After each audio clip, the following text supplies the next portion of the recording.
Just a general.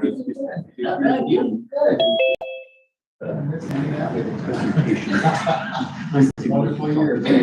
Yeah.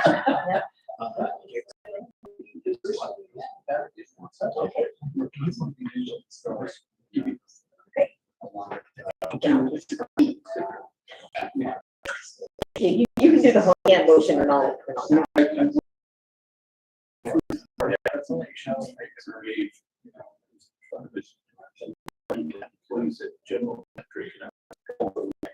And like a backstage, it worked.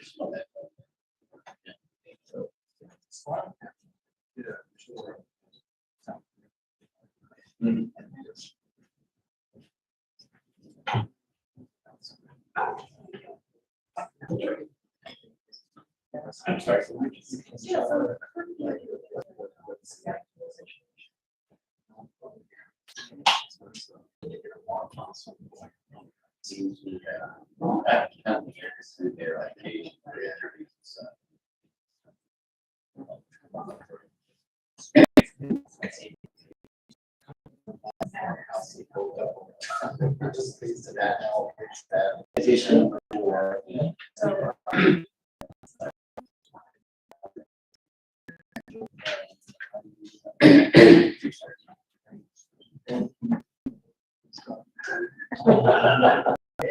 It could be over. It was like almost.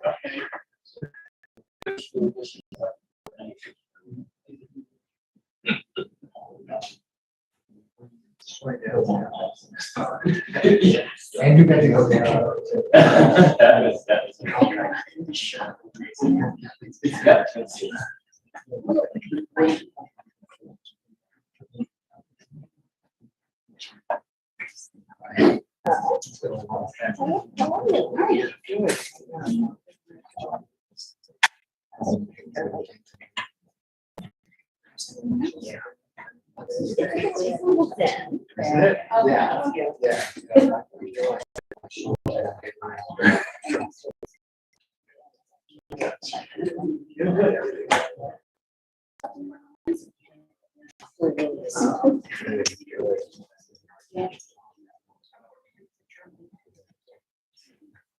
Yeah.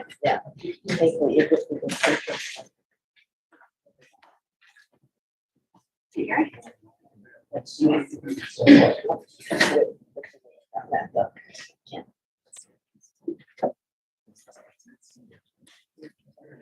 Oh, gosh.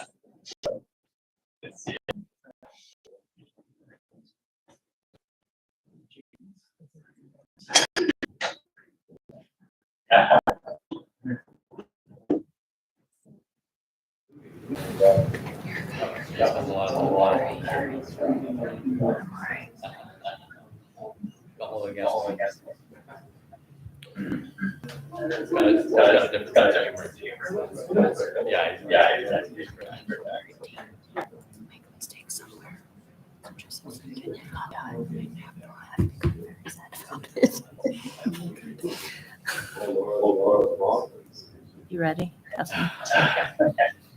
He's very supple.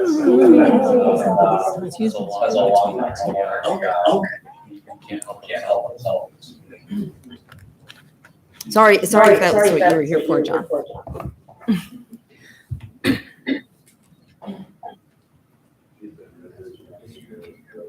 All right, I would like to call the select board meeting for June 28th, 2022 to order. I would like a motion for approval of the agenda. So moved. Or Brian, whenever you have to speak up. Recording in progress. Aye. Thank you. And then, go ahead. Is it just the four of us? For now, Esther will be late, but she will be here. Okay. Dan responded to my plea for the meeting. It's very late at night for him, so we owe him one. We can't do Dan, you're on mute. Maybe we don't want to hear it. still can't hear him. There. Okay, yes. Me right now, so. We thank you for being here, and we all owe you a beverage of your choice when you get back. Yeah, it's just gonna be a long day, so we got some traveling today, due today to start getting home. Well, thank you. you. You're welcome. Can we get a motion to approve consent agenda, So moved. Second? right? Any discussion on that? All in favor? Aye. Righty. And citizen comments, is anyone? Agenda. Yep, you want to come up? Yep, come on up if you can. You're going to want to sit right there and speak into the mic. And if you could start with your name so we know who you are. And we ask you to keep things to about 2 minutes. And we won't solve anything in this moment, but it will be part of the record. Good evening, everybody. My name is Dan, year-long resident of Middlebury. I can comment on the proposed seminary.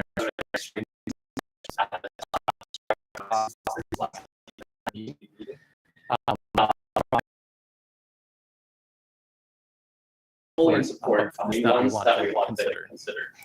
The first being the design of the host community.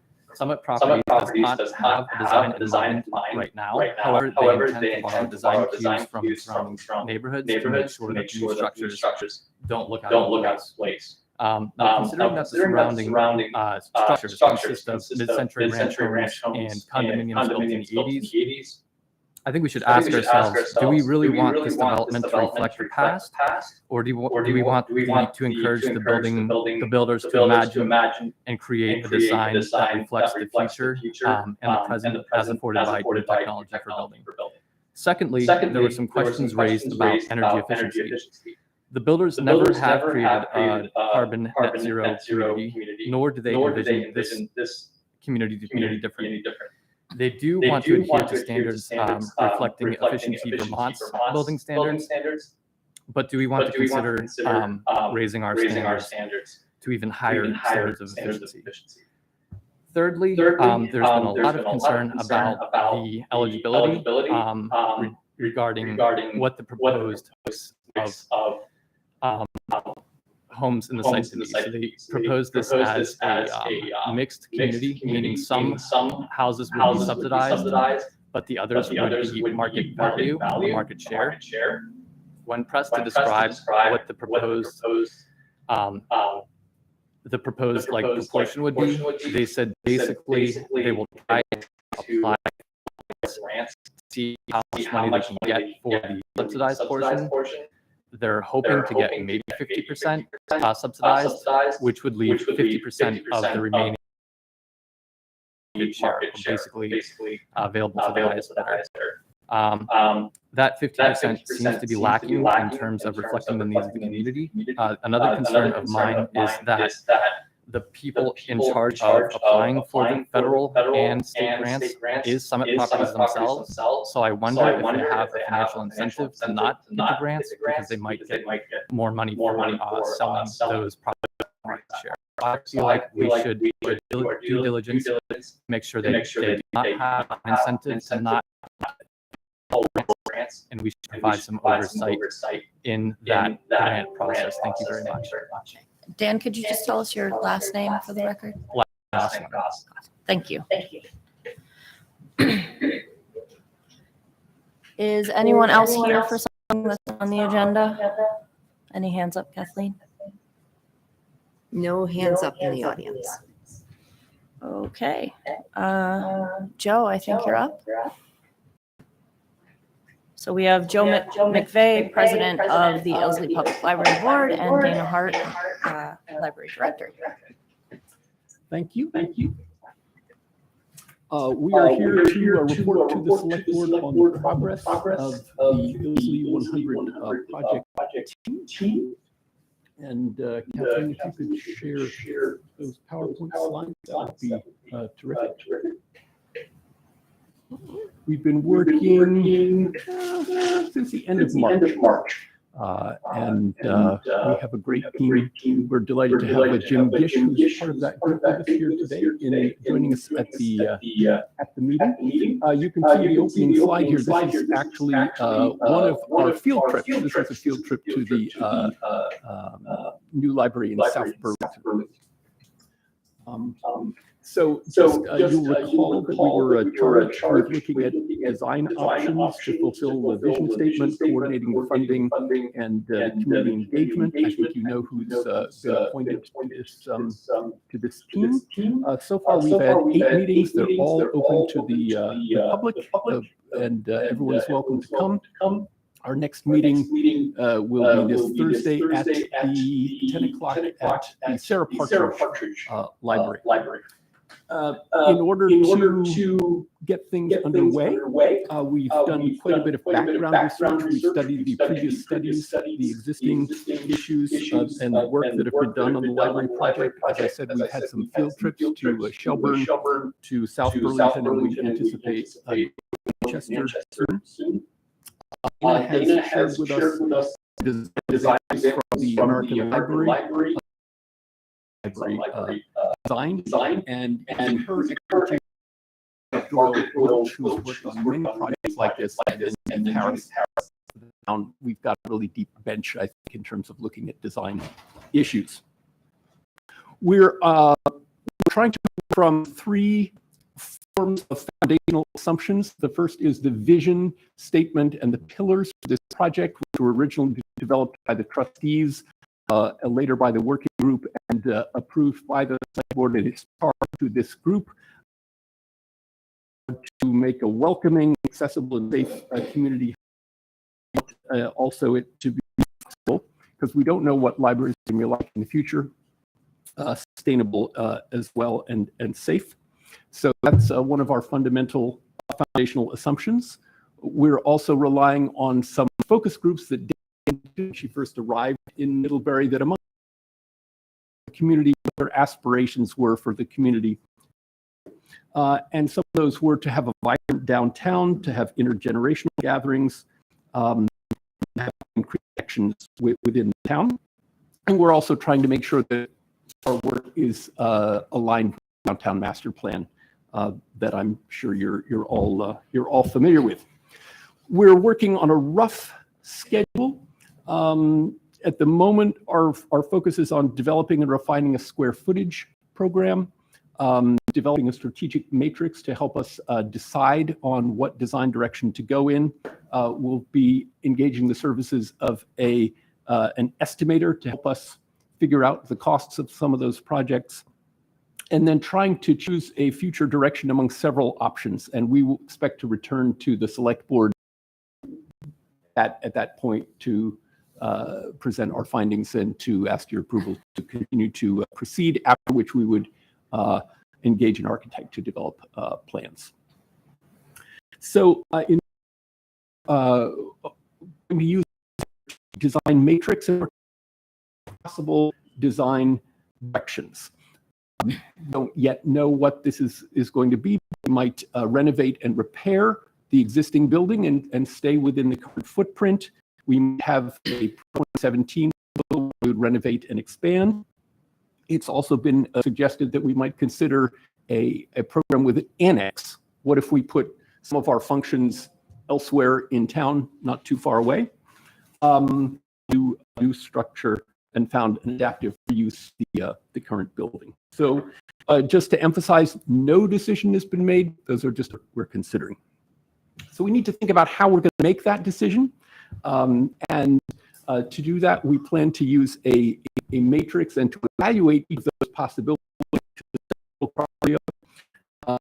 to what extent does it fulfill the needs of square footage program? How suitable is the site and location for our purposes? Is it aligned with the community aspirations? Is it viable to fund this particular design direction? And we're still working on those criteria as well. together with Barbara Doyle Welch and Judith Morris, been doing phenomenal amount of legwork developing the square foot program to know how much space are we going to do we need. That has started off with looking at the current square footage and analyzing how it's used. Interviews and shadowing the staff to how they work in the existing space. Looking at the collection, in other words, the books, the DVD, everything that we have in the building. Square feet does it currently take up, and what's, we're not going to need so much space for DVDs because streaming, so we can save some space there. They're putting together a very detailed narrative about what those spaces should be like, and trying to on those with the vision and the app. And I just point out this picture that you see on this slide of some shelving, and I would always also point you to what is linked in the written report to Dana's report on how she looking at the collection and the shelving. It's fascinating because lots of people are unable to get down to the ground. You can't really use that space down on the ground. Many people can't reach up high, so a lot of space, it looks useful, but it's not, and it's not actually desirable to fill it to capacity either. So when we're looking at the square foot program as its best practice is not being developed with an eye to a particular space or a particular design direction. In other words, we're not looking at this, okay, we're squeezed into this existing space, we're not sure what it's going to be. Meanwhile, with the help of Mr. Gish, we've been looking at trying to communicate what's going on in this project to the community. Dana has started a series of op-ed pieces in the Addison Independent. We have a website where all of the information for the project team is housed. Jim has started blog postings similar to what he did with the Rail Bridge project, and we hope if you're not already that you'll subscribe to that. Dana, Amy Mincher and I update the library trustees at our monthly meetings, and we're currently thinking about the best ways in which to engage the public in the whole design process. And we're also interested in exploring possible partnerships. Are there other organizations in the town that we could be working with?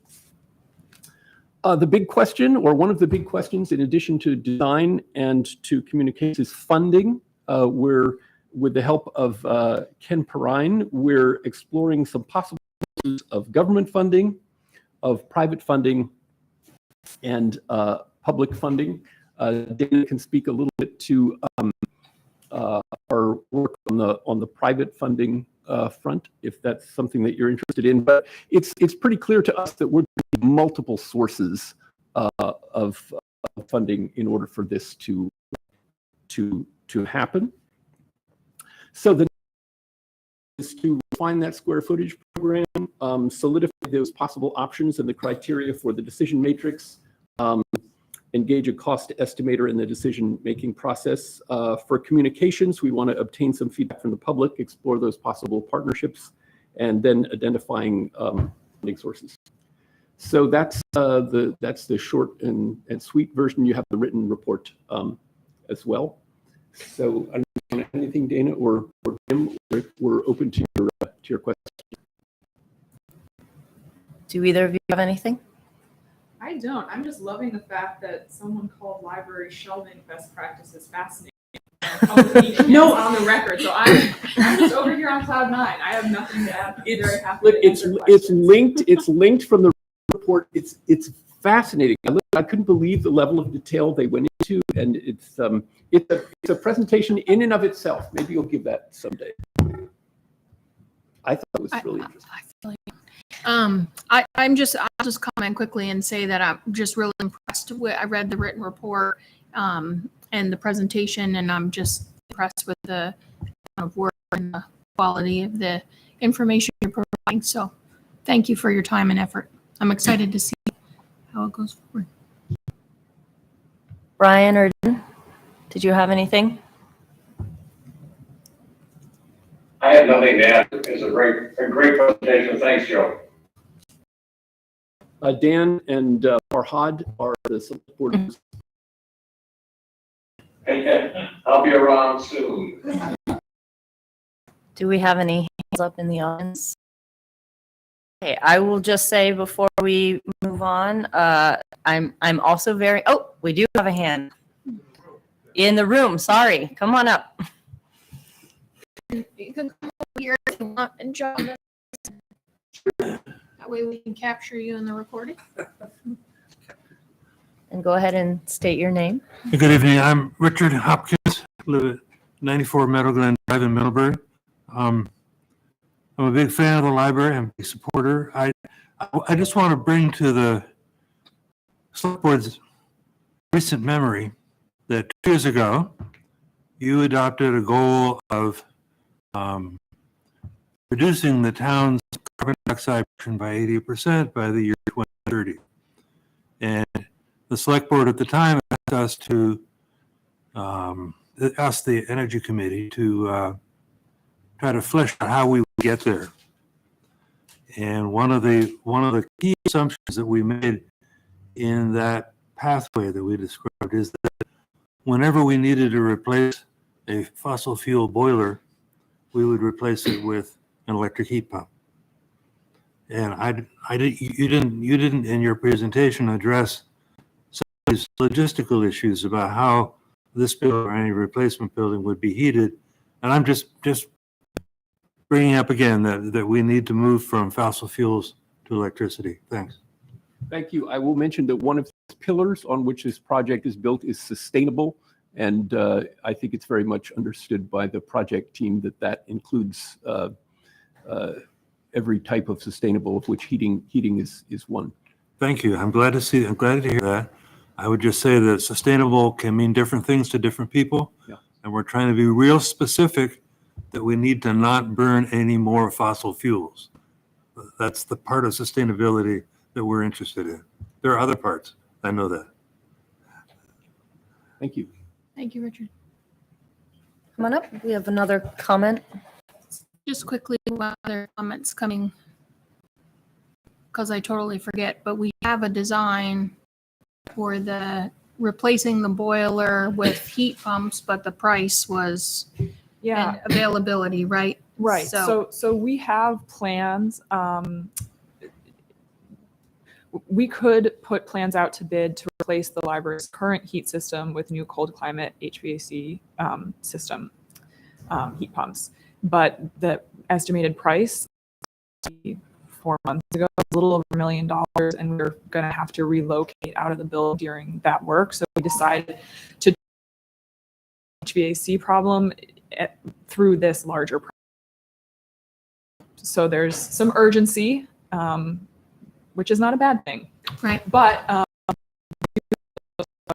if we had to move forward with that as a standalone, the town position to do that. Thank you for the reminder. I appreciate it. I've forgotten about the relocation part. Thank you. Hi, I'm Jonathan Miller. I just had a comment about if you have to go for bonding or anything, it'd be good to have, I don't know, and I haven't your report yet, maybe you've already done, but what's the value? Well, how does it service the community? Because I think you need to sell that to the people who don't read in the area. Thank you. Thank you. Anyone else? Draw people's attention to the fact that if you would like to read Jim Gish's amazing blog, and we all enjoyed his previous blog about the Rail Bridge project, but you can find the link on the library's webpage. You need to go to About Us and then scroll down to the bottom. Yeah, actually, if you go to the library's webpage, right on the main page across the top, there's a nice big red banner that says "Learn more" about the Ilsley 100 project, which I think will take you straight You're to distracting us. You are correct. straight to Jim's There blog. is a big red bar. So we encourage everyone to do that, and thanks to Jonathan for reminding us that really the library project is a community project. It's not just about a building. It's about what we do for the town. So. Yeah, and I would encourage anyone maybe listening at home to this meeting that is wondering what does the library do for me, to check out some of those op-eds I wrote at the Addison Independent. There's going to be a lot more forthcoming, and they talk about all the different ways that the library serves the community, because the truth is there really is something for everyone at the library. And we're going to be working hard to communicate that. Subscribed. Sorry. No, I'm sorry. I was subscribing. Who's subscribing? Right. Perfect. Thank you very Thank you much. for the update. And next up, we have Dan Werner, Director of Public Works. On. He's entering the room. Right. Look at that. We're one ahead of schedule so far.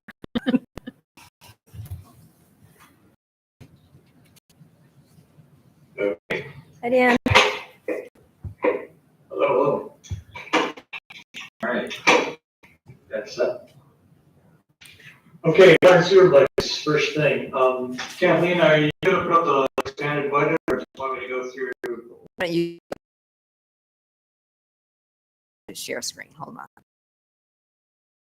We're gonna talk about the water budget first, and rates, and those motions for that, and then we'll do the wastewater. So what's up on the screen is what we've been presenting to you for the last 2 years. It's the presentation of budgets and rates. And if Kathleen goes to the next page, you'll see some of the major drivers for the water budget.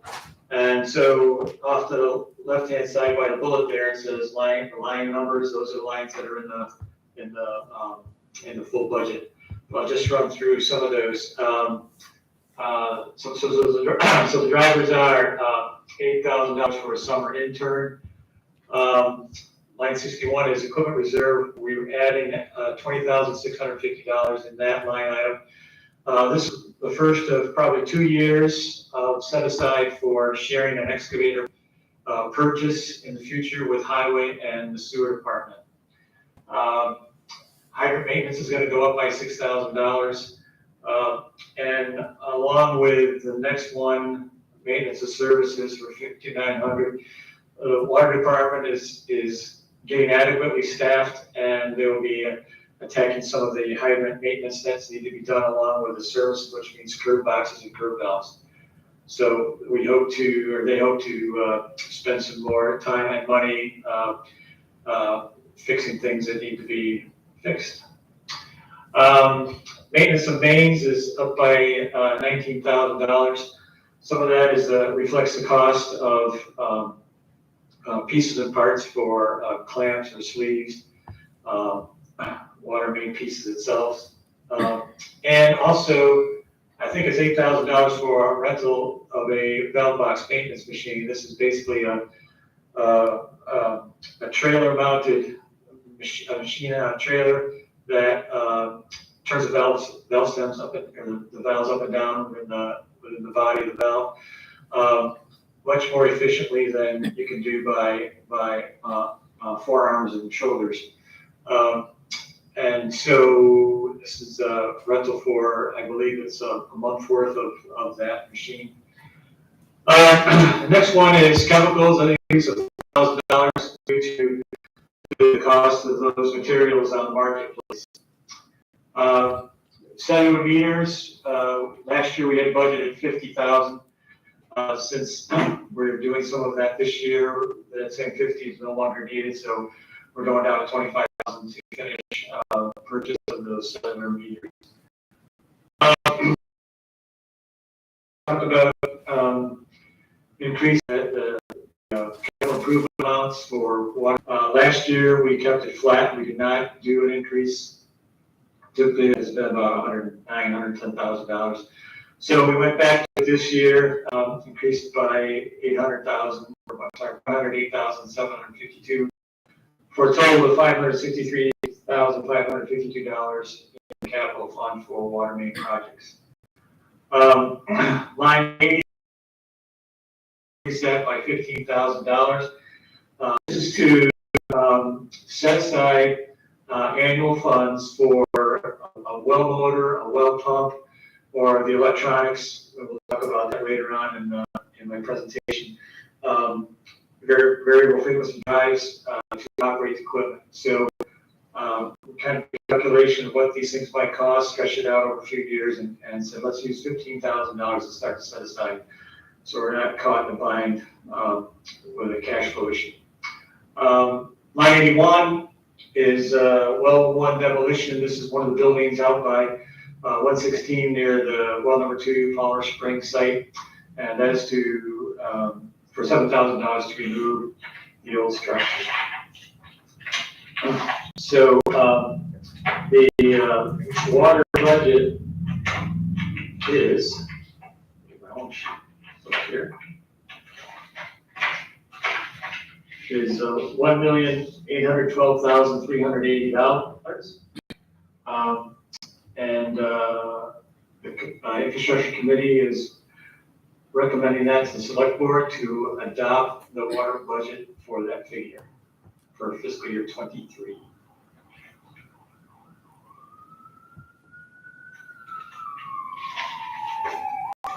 So would you like to go through the whole presentation and then tackle the motions on the water rate and the sewer rate together? Or would you like to take them as they come up? Do you want to see if anybody has any questions on the water budget first? Yep. If you're not careful, I'm in the meeting for it. No, it's fine. Does anyone have any questions at this point? I don't have any questions. I'll move to approve the FY23 water budget of $1,812,380. I'll second. Right. Do we have any comments or questions before we vote? Right. All in favor? Aye. Aye. Aye. Aye. Ready. Do you want to make a motion on the second part, Brian? Or do you want to? Sure. I think we we have- have. Do you want to go? You want to go through it We first? do have a presentation on that, Dan. Do you want to go through the Okay. rates? Sure. So the water base rate is currently $65 per quarter. The proposed change to fund this budget is $67, so it's an increase of $2 per quarter. The usage rate would go from $3.87 per 1,000 gallons of usage up to $4 per 1,000 gallons of usage. So for the typical residential consumer, this is the number we've used for several years, of 9,300 gallons per quarter, that would be $1.21 increase in quarter. So the change for the water bill for residential 9,300 gallons per quarter would be $3.21 total. And talk about this. So that's what the rate recommendation is in that paragraph that you see in front of you. Any question point from the board? No. Are we okay to make a motion on this portion? So I would just comment that this has been something that was looked at in depth 20 years ago with a strategy to increase them gradually, and I see this as a continuation of that strategy. So I'd move to approve the FY23 water base rate of $57 per quarter for in-town users, and a base rate of $73 per quarter for out-of-town users, and a usage rate of $4 per 1,000 gallons for town users, and $4.27 per 1,000 gallons for out-of-town users. I'll second. Right. All in favor? Aye. Aye. Aye. Aye.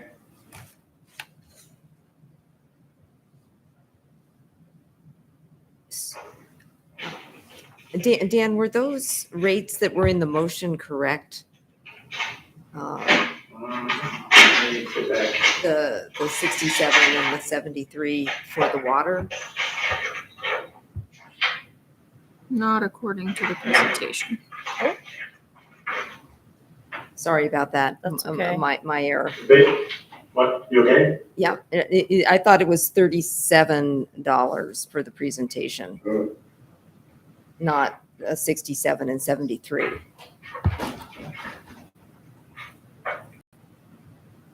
$67 for in-town and $73 for out-of-town. Okay, We went from 65 to 67. Yeah, basically it went from 65 to 67. oh, okay, for- sorry, my mistake, my mistake. No worries. Oh, I was looking at the 35s. Right, yeah, That's the usage, not the base.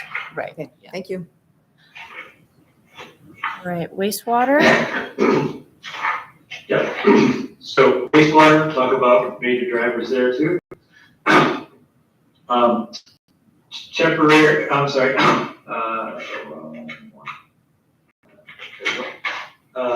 administration,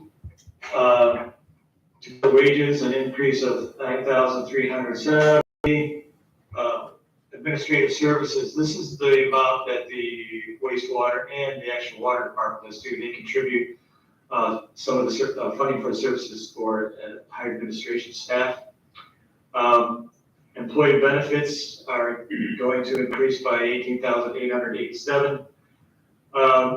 Treatment plant lines 90 through 99. These are, there's 10 line items in there that are going to increase in total by $58,700. These are supplies for plant operation. Line 102 is biosolids operating supplies. This is, a lot of it is lime and alum, and those costs have increased to us. A decrease in the maintenance of mains, expected years we've had in the past.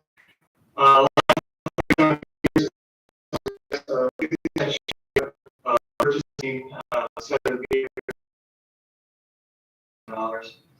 The big item here, a couple of years. So that line item decreases by $409,000. I did a slight increase in capital improvements by 74, which really becomes a kind of a mess with the numbers on the rates. But the other part of the big thing is the future capital improvements for the wastewater treatment plant. So we decided to, since the bond was being paid off, to start to set aside for the new treatment plant and putting $375,000 in a vision hole for that. So that budget comes up to a total of $2,900,000. And we so the committee adopt the budget. The budget for that number is again $2,905,796. Do you want me to make a motion or you want to see if there's questions? Are there any questions or are we ready to make a motion? I'll move to approve an FY23 wastewater fund budget of $2,905,796. Seconded. Right, and further discussion? All in favor? Aye. Aye. Aye. I'll move to approve an FY23 base rate of $36 per quarter and a use rate of $7.09 per 1,000 gallons. You have a second? I second it. Thank you, I Dan. second it. Thanks, Dan.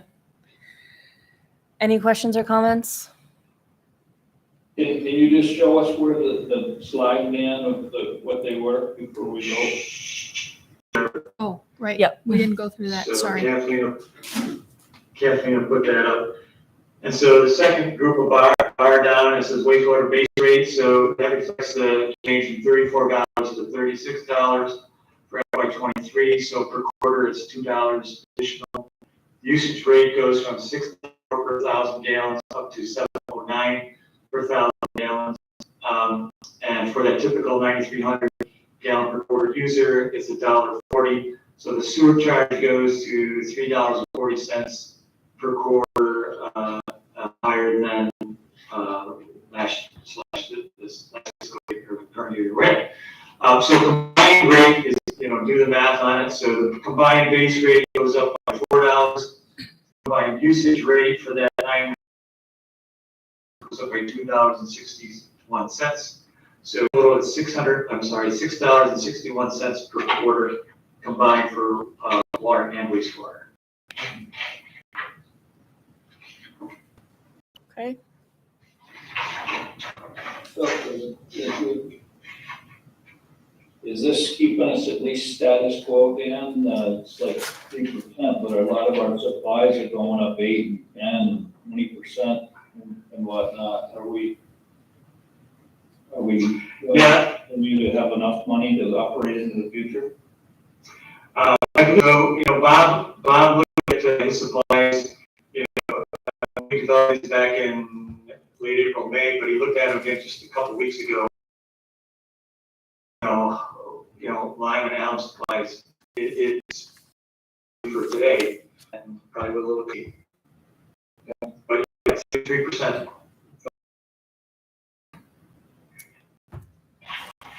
All right. On the motion? All in favor? Aye. Aye. And then Middle Street? Awesome. Sure. So we're done for I'm now. not sure, Catherine, do you have any photos or anything to show, or do you want me to just talk? Do you have anything I need to? I have Mill Street pictures. Hold on, let me share. So she's doing that, Mill Street, Park Street, little triangle, rock wall, planted area, as you go down the hill. There's a sanitary sewer and a storm sewer that goes underneath that, through that structure. I don't know if there's another picture, Kathleen. Yeah, that one coming up. So if you look at where the you can see it off in the distance near the corner, there's a little white piece on the pavement, white section. If you take your mouse and go down Park Street, on your pointer, there's in front of the no parking sign. If you look at the pavement, there's a manhole there. That's a storm manhole. Yeah, right there. And there's a sanitary manhole out a little further in the street. That road goes down underneath and through that structure down to Mill Street. And there's a collapse in the sewer pipe in the middle of that structure in the flower planting area, and the storm sewer is also compromised. So what we're going to look at doing is bringing a storm sewer and a sanitary sewer forward parallel to that rock wall, and kind of cut around the corner and go back down Mill Street and tie into existing, catch back up to the storm and the sanitary. So we had Jamie Simpson from Land give us a proposal just for design work and a cost proposal for this project. His proposal is $8,350, a design and a cost estimate. Something would probably depends on contract availability, but something we'd like to get done sooner this year rather than later. Sewer is compromised. What the pump station bakery only comes through that, so it does kind of help wash any debris that gets stuck in a pipe that's collapsed. But we got to take care of it. So we didn't specifically fund for this, obviously, it just kind of happened. But we did in the budget, in the capital budget, aside some money for stormwater issues, and this is one of those. So the costs, once developed, will be shared by that capital fund and also by the wastewater capital fund. And they certainly have adequate funds to cover that. So that's where it will come from. Once we get development, we'll bring it all back through the infrastructure committee. But for now, we're requesting from Landmark for design services. Go ahead. Dan, can you remind me, does this proposal from Landmark, does that include the bid evaluation? It doesn't include any construction services, right? Does it include the bid tabulation and view? Seconded. All right, moved and seconded. All in favor? Signify with an eye or a thumb. Aye. Thank you. I think that's an All eye. right. That's everyone. The next one is request to award a contract to Pratt and Smith, Inc. for installing a variable speed drive at well number 3. Bill did some checking on some prices from a couple vendors. One was Stonkus, and Pratt and Smith was the other. So where a variable frequency drive is, it enables a motor, in this case a well pump, to start slowly, ramp up slowly, and increase pressure and flow and pump in the system, rather than having a pump turn on, wham, and there it goes. There was it's no longer functioning water relief valve on the backside of this well building. So when the pump turned on full blast, some of the water vented out back for a while and then slowly closed, but never quite as efficient as a VFD could do it. And so we looked at either repairing that and still getting the hammer that can happen with that type of building system. So instead, we looked at getting some prices out of VFD. Pratt Smith was the low bidder at $7,270. And just a few minutes ago, when I talked about the water budget, we were setting aside $15,000 in a pigeonhole for some of these larger expense items. This is one of them. And so as soon as we flip the fiscal year, we're going to tap some of that for the purchase of this unit. So it's budgeted the next year, and that's when we'll do it. So requesting you to approve the proposal from Pratt Smith for the $7,270. Want to make a motion? Yeah, go for it. I'll move to award a contract to Pratt and Smith for the upgrade to a variable frequency drive at well number 3 at a total cost of $7,270. Second. Thank you, Brian. Moved and seconded. All in favor, signify with a thumb or a yay. Aye. All right, thank you. So I think we have Caleb Rick up next. Thank you, Dan. Thanks, Dan. Sorry. You're welcome. Hi, Caleb. Hi, Welcome. thank you. Thank you very much to the Select Board and to the Planning Commission last week for giving me the opportunity to introduce myself and our objectives on very short notice. As you may recall, the Select Board offered a letter of support for our application with the Addison County Economic Development Corporation to the USDA to secure a grant for a feasibility study, which we will be completing very shortly. We're tremendously grateful to the town of Middlebury, which since the spring of 2014 has patiently supported our exploration. And for historical context, I would suggest that Brian Carpenter, who was then also on the Select Board and a member of the Economic Development Committee, former Select Board member Nick Artem and Kathleen have been with us through this whole journey for context. And Jim Douglas, who's somebody I've known since college, has been somebody who I've routinely consulted over the course of the journey. Thanks to early support and critical support from the town of Middlebury, it's really literally launched a global journey into the system of plastics.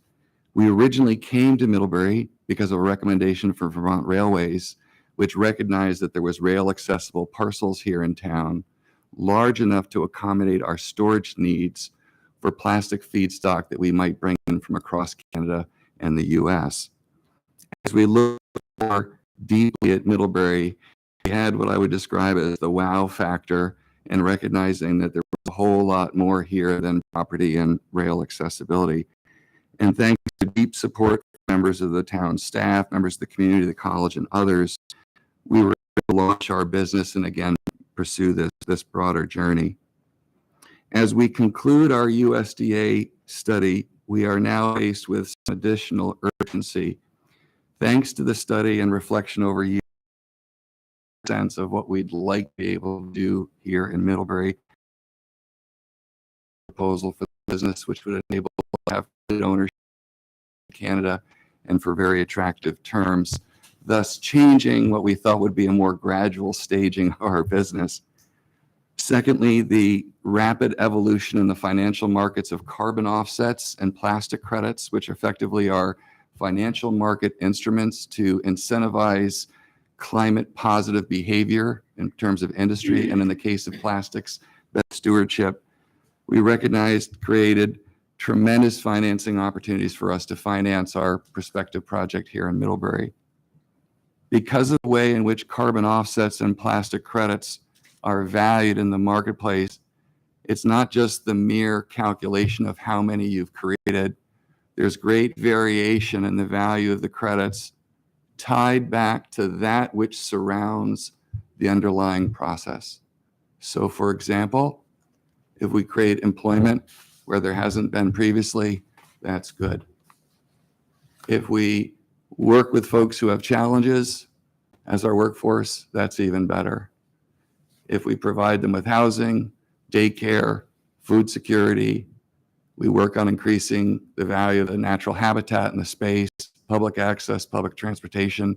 Now what we've done is created a fully sustainable model for global visitors who come to Middlebury, in a sense, to look at the totality of what we're doing.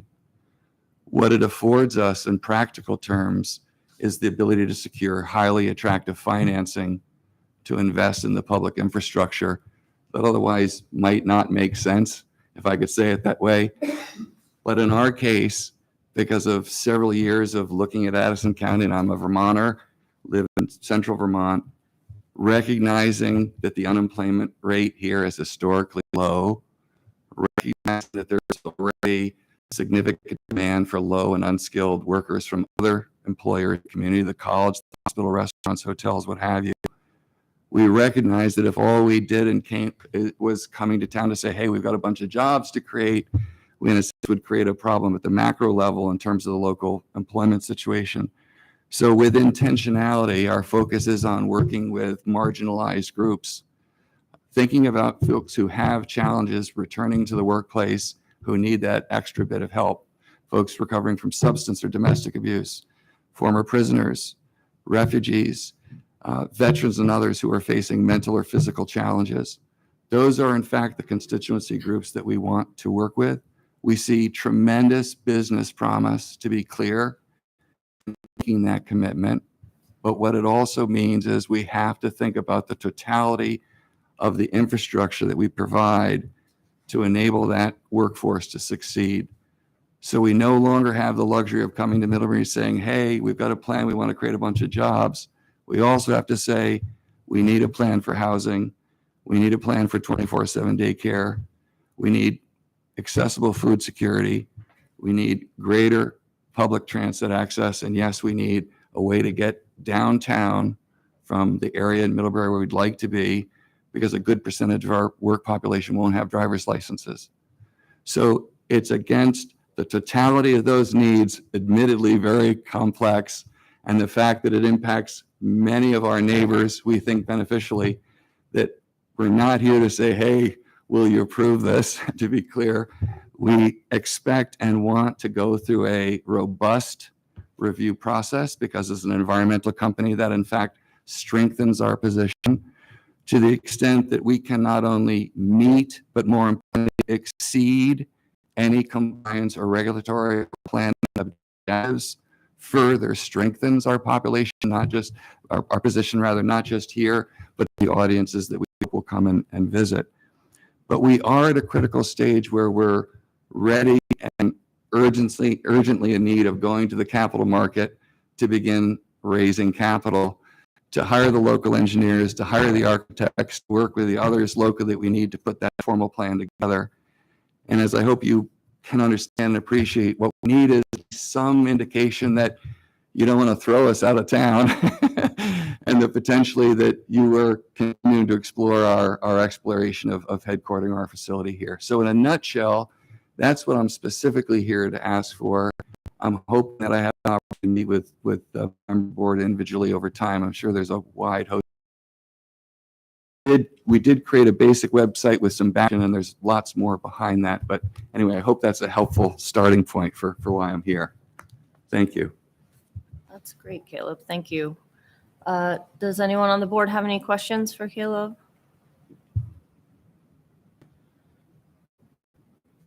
Would you like to come I'll up? just comment. Oh, Brian. I'll just comment that I met with Caleb last week, and I know he met with our planning commission, and so I find myself in support of continuing to support his quest to bring this to fruition. So that's where I'm at on it. Thanks, Brian. Would you like to come up with your comment?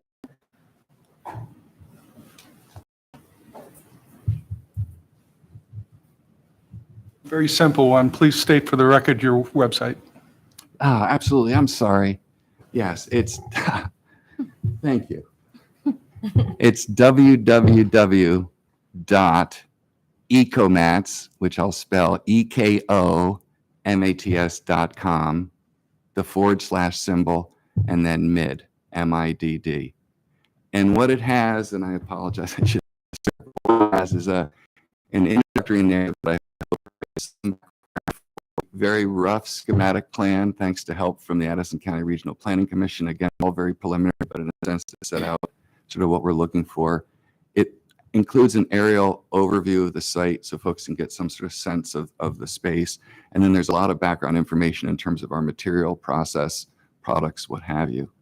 Because I anticipate that there'll be as many questions about plastics specifically, apart from the business, I want to be really cognizant of making ourselves available to answer what might be a whole host of questions about what does it mean, what does it look like, what impact might that have, even if we otherwise think the plan is a good one. So, Thank you. I did have a chance to look at the site, and for the record, there are links on there to YouTube videos that show the product and some ways they can be used. And it was really interesting after hearing it described over the years. I didn't really have a concept of what it would look like.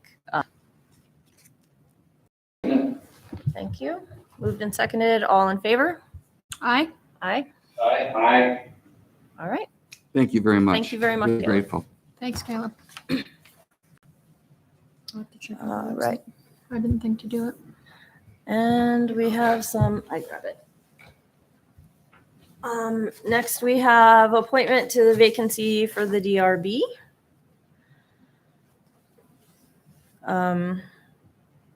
Do you want me to go through, do I need to go through this again, or? This is a little bit of a new process, so maybe we should have the That's true. DRB So- make a recommendation to us. Yeah, so if anyone missed our previous meetings, we had a vacancy with the DRB and we had 3 candidates come forward. And in part of the process, we've asked the DRB to give us their thoughts. We were presented with 3 very candidates that had different mixes of skills. And so we are looking to those groups to give us some feedback for maybe which candidate has a skill set that they're particularly lacking. And so we have a recommendation from the DRB to appoint Viger Bow to that board. Do we have any comments or questions about the process? Just to note that Phyllis Stinson was one of the candidates. She's in attendance, as is Jonathan Miller. Yeah. Did either of you want to comment on this? Comment on the process. Or anything? I did forget last time to say that I've been in the Middlebury area for 17 years, in Vermont for 25. And I've only been able to do public service for the Isley committee, building committee.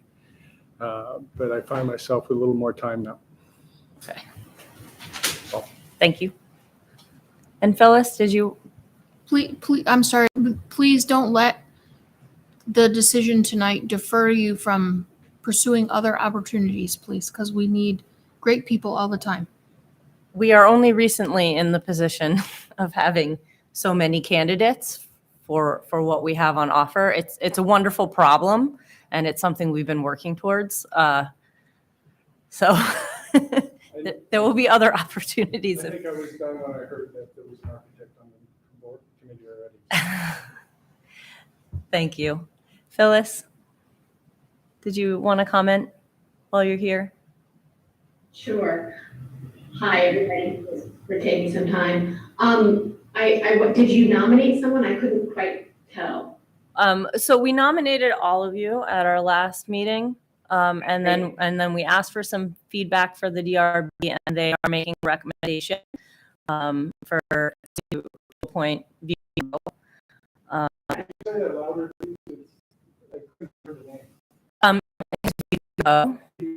Yep. And the memo from the DRB is in our packet with their reasoning behind what they were looking for or what they saw in that particular candidate. And this is a new process for us. It's something we're trying, so we are very open to feedback on it. But it seems like it makes sense to encourage candidates to contact those boards and start to get involved and hear what they're looking for. And I think it makes sense for us as the people voting to hear from those folks directly, those committees and boards. So we're giving it a shot. I think that's great. I just want to say, I think that diversity is very important. So there will be no women on that board now. So it's just something to keep in mind. It's important to think about who's representing whom, like different perspectives and different things that you bring to the boards. I'm actually the what's it called when you can't remember, on the development downtown improvement district committee. I'm the alternate, so that's been great. I mean, we've only had one meeting, so I'm happy to be participating in that. But just something to keep in mind when you're looking at board composition. Not the totality of the composition, but for each board. That's all. I appreciate that, Phyllis, and that's definitely been a conversation we've been having. And I know following our last round of appointments, there was some conversation after the meeting on how to best go about that. So it will be an evolving process, but I know we're all committed to keeping that in mind. So thank you. Like Lindsay said, this is a fairly recent problem for us to have so many qualified and wonderful candidates for a limited number of positions. So we have been, I don't know, I shouldn't say we, I definitely have been struggling with how we decide who to appoint. So we're trying to develop some guidelines on how to go forward with this in the future. But thank you for the feedback.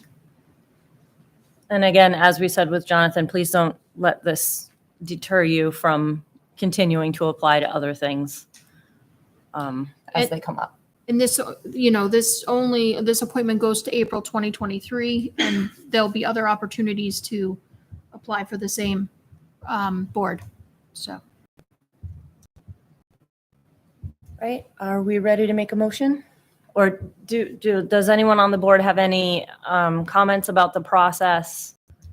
How are we feeling about it at this point?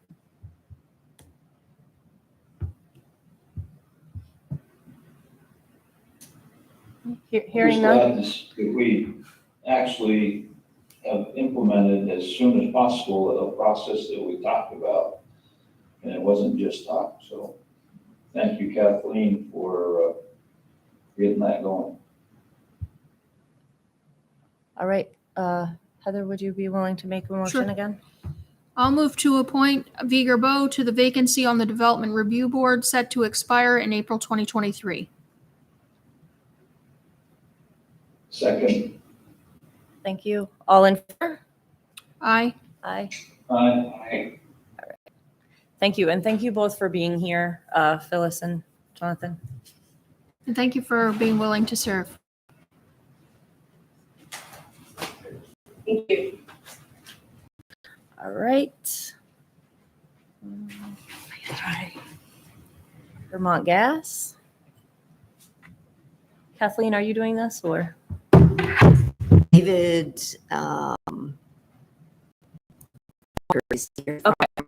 And I'll promote him to panelist. So Vermont Gas here looking for an easement to install a distribution line to service at 3 Main Street. Technical difficulty because up till a minute ago I had no options on my screen. So I don't know if you can see your mouth because I can't see.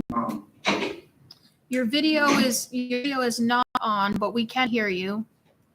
Okay. Oh, here we go. All of a sudden now I can. Yeah, you were promoted to a panelist, and until you're promoted to panelist, you don't have any controls. So I see. Okay. All right. So guys have good control over those things then. That's excellent. So yes, Vermont Gas has been asked to bring gas service to 3 Mill Street. It is the old mill right along the river. Looking at the building, where their facilities inside are located, and the best spot to keep a meter that would be mostly out of the view of the public, away from the side of the road, would be to be on the back side of the building. One side of the building, as you may be aware, is they've got some decking. In order to run a service to get around the decking, we'd be right up against the riverbank, which is not an area that we wish to work near. The alternative would be to come in on what would be the right-hand side of the building, looking at it. Yeah, and actually, that's a little bit rough drawing. I sent you a new one. I thought I sent you a new one. We actually got to come out a little bit. Right along the edge of the wall there, they're putting some decking, but there's also looks like some type of old stone foundation. And trying to work up against that is just too tight. So what we'd like to do is enter the edge of the town property, which is a small little park there, and run back to that back corner where that number 5 and 6 are pointing at. So yeah, pretty much right where you ran your cursor there. And currently I have my engineer is going to be putting in a new drawing that'll show the approximation of where the property lines are between the two. Between that parcel and the town parcel, then showing a better depiction of where that service line would be. But again, because of the nature of the proximity to the front of the road, sort of the aesthetics of the building as well, the best place to go would be in the back. The only way to get there would be to loop through or loop around the side of the building, and that would cross into the town property in that park. So I've sent to Kathleen an easement from the town of Middlebury to Vermont Gas. I have that one, the same as other easements that the town has granted to us, and I'm going to work with the town if they have any concerns as far as languages in this current. Kathleen, pull that schematic back up. And could you just show me Where the dotted line went. So actually, you see that, I think that there's a building and the road is right in between those two buildings. So the dotted line is where the gas line will go around the building. Okay. And to the right of that dotted line is where the entrance to the footbridge is, right? Right. Okay. I Right. got you. Yep. And so then Mill Street, like where it says Mill Street, that's actually the road right there. Okay. Yep. I see it. Thank you. Yeah. I couldn't figure Yeah, out there's which not way a the lot of building road was. frontage in there. Okay. So Yeah, there's not a lot of road. Right. No, There's not a lot of So the anything idea of there. putting a meter in the front of that building would be both unsightly and unsafe. And I don't know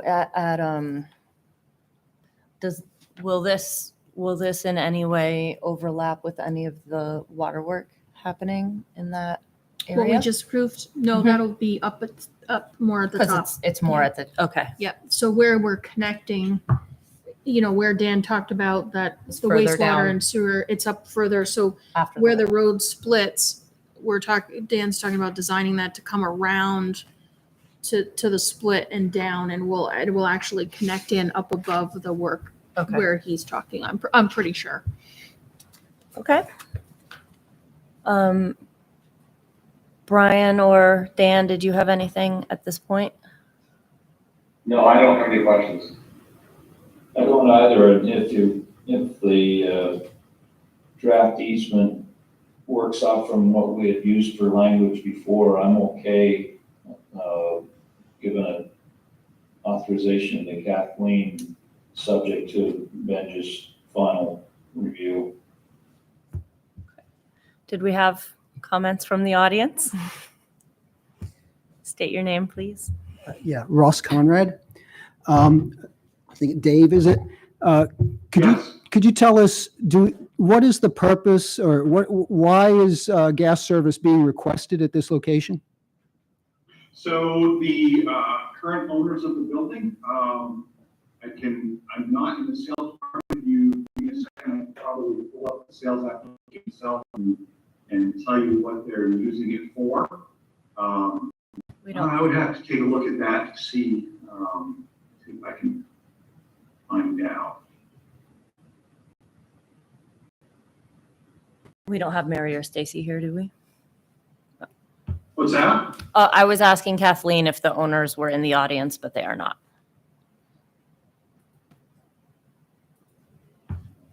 So I am showing.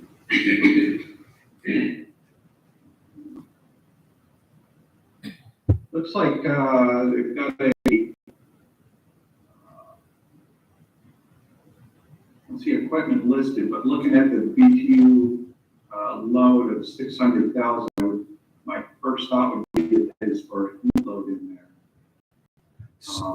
Okay, so do you know, or does anybody know if the owners have considered and looked at heat pumps rather than that I do gas? not know. Okay, so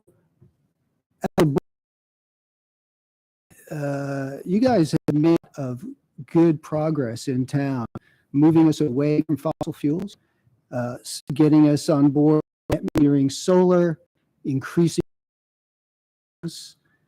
moving vehicles to more electric grids. When we approve fossil fuel infrastructure, we take a big step backwards in those efforts. That is part of the goals of the town, the goals of the state. I suggest, the best time to have stopped building fossil fuels, it was 10 is today. I like planting trees, right? So I'd like to ask you to consider not approving this request and asking the owner to come to you with evidence that if they want gas, there's no non-fossil fuel alternative. It seems like heat pump technology has really improved drastically, quite dramatically in recent years, and it's possible that will solve the owner's issues for heat, if that in fact is what is going on. And so it would be really good if, as a board, anytime we want to install new fossil fuel infrastructure, we make sure that all the other options have been looked at and been deemed unsatisfactory before we move ahead. Because, as you well know, we have a long emergency that we're in a crisis situation facing, and if you're not going to stop building fossil fuels now, at what point do you?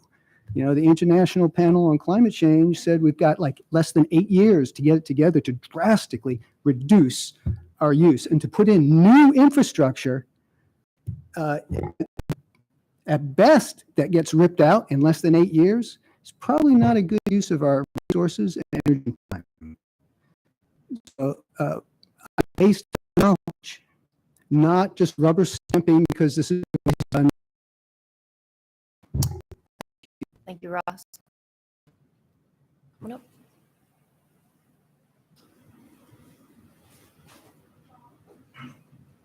I'm Richard Hopkins. I just came up to say, I agree with Ross. Thank you, Richard. Does anyone on the board have any comments? Welcome, Esther. Thank you for being here. Kathleen, do we have? So I feel, I understand what Ross is saying, but I feel a little uncomfortable in saying to a property owner that they have to. So perhaps we could get the ball rolling with the 1061 notice. Okay. And do some contacting with Mary as the property owners, and maybe they have done some Yeah. research and we can get some additional information. and so then you would just hold off on authorizing me to sign the deed of easement until we get that research. 1061 notice would be going on, so that needs to happen anyway. Okay. Dan, you have your hand up? Yeah, I just have a question. The only thing what we're doing in the select board here is approving an easement for this gas line to go over town property, correct? Yes. That is correct. Oh, okay. And I agree with the guys what they say. However, we as a select board don't have any ability to, under anything that I know, to tell a property owner what type of heat source they can use on their property. Natural gas is prevalent in the community. It's obviously some improvement. So I'm not sure. This is kind of opening a can of worms here, isn't it? If they're suggesting that everybody wants to have natural gas, that they have to come to the select board to get that approved. And we really don't have that authority to deny anybody that, except for the fact that it's going to cross this, they need an easement to get the line under. So I'm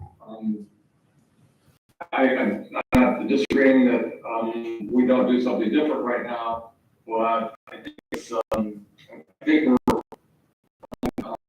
in an area that we might not have any authority. Thank you, Dan. I think Ross would like to speak again. Yeah, Dan, I'm not suggesting the board prescribe anything to property owners. I'm just requesting that the board ask that property owners simply provide some information to the board to help you make a decision when you have to approve a right-of-way, because that's all that's what you control. And you can either say, yes, you can use the right-of-way, or no, you can't use the right-of-way. And I think just requesting information like you do from your departments, that they've looked at all the options and found this to be the most viable option, which is, that I think is a reasonable approach.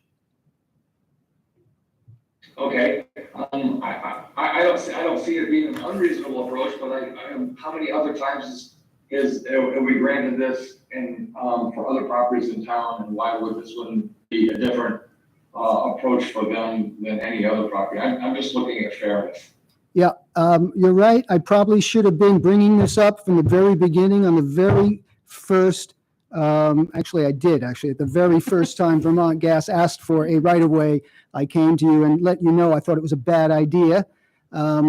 I've sat back as we keep moving steps backwards for all the efforts we make to move forwards on the climate issue. And I'm finally tired of seeing Vermont Gas basically undoing a lot of good work that people are doing in this town by making the hole we're in deeper every time they want to extend fossil fuel infrastructure. You know, methane is so many times more potent a greenhouse gas, and it's a big issue because there's quite a bit of leakage, not only in the manufacture and fracking and the transportation, even in Vermont Gas's basic maintenance of their lines. They release little gas here and there, and then of course when the user steps, so goes out, constant kind of a energy nosebleed, if you will, where we're just, I think we can be doing better. And like I said, the board has had this policy and intention to move away from fossil fuels and be more efficient. And so I'm just wondering why you're not applying the same kind of policies and intentions to something like a right-of-way that Vermont Gas is requesting. Okay, playing devil's advocate, I would only say, and I agree with you, I'd only say that converting from oil to gas is maybe a $7,000 or $8,000 project. Converting to a heat pump could be a $70,000 or $80,000 project.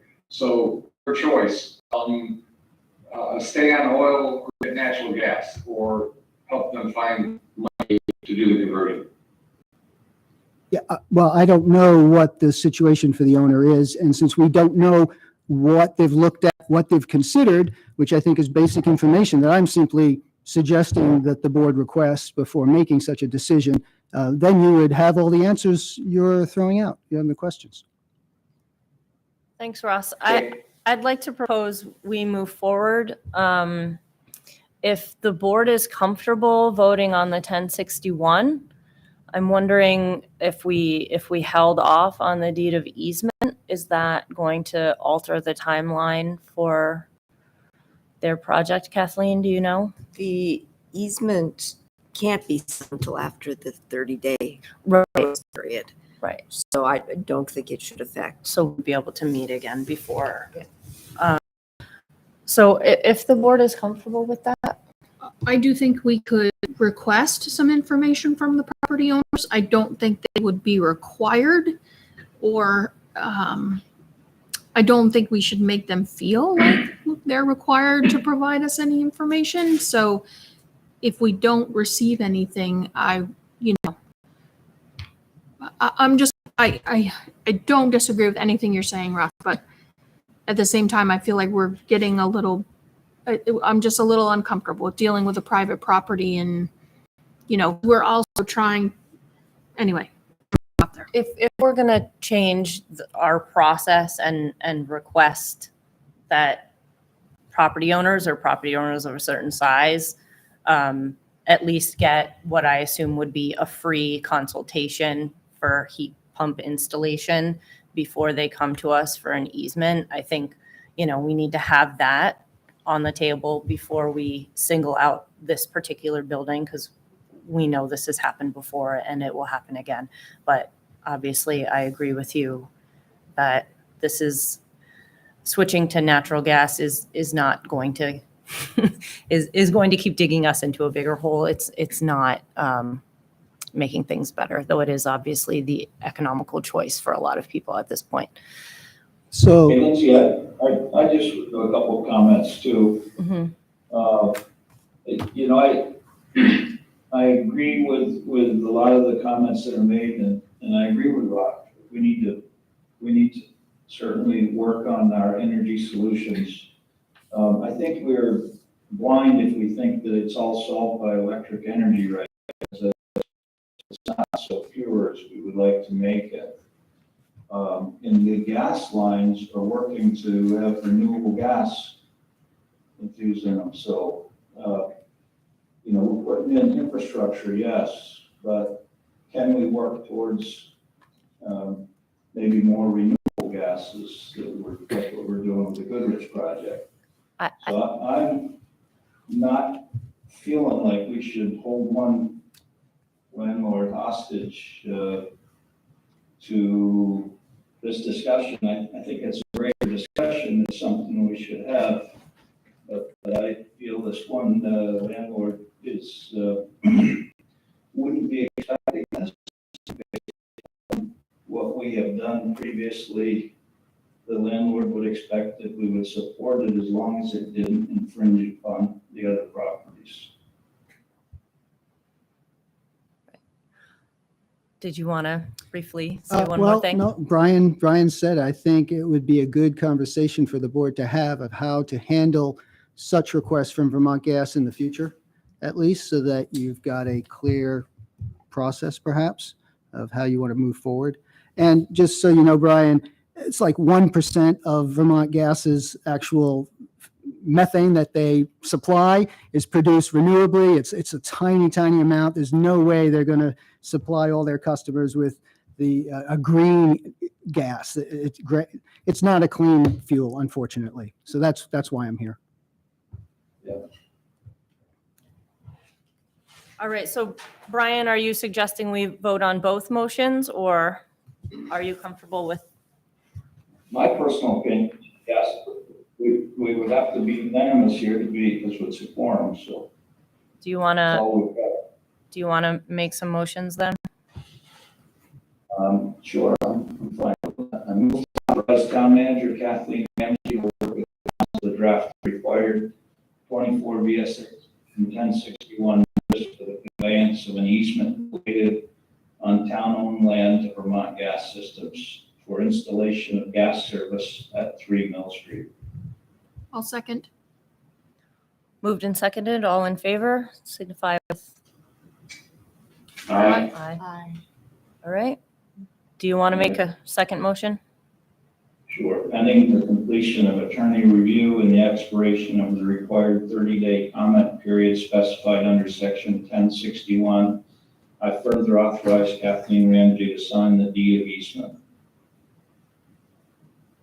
We have a second? I second. I second. Thank you, Dan.